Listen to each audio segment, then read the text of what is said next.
નમસ્કાર, ખબર ગુજરાત સાથે હું જયમિની. સમાચારની શરૂઆત કરીશું જામનગરથી. જામનગર જિલ્લાના પ્રભારી મંત્રી અર્જુનભાઈ મોઢવાડિયાની અધ્યક્ષતામાં 77 જામનગર ગ્રામ્ય વિધાનસભા વિસ્તારમાં ભવ્ય યુનિટી માર્ચ યોજાઈ હતી.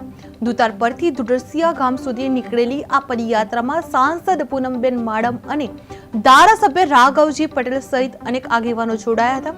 સરદાર વલ્લભભાઈ પટેલના એકતાના આદર્શોને જન સુધી પહોંચાડવાના હેતુથી યોજાયેલી આ યાત્રામાં પ્રભારી મંત્રીએ સરદાર પટેલના અદ્યમ વ્યક્તિત્વ, દેશની અખંડતામાં આપેલા ફાળાની યાદ અપાવી હતી.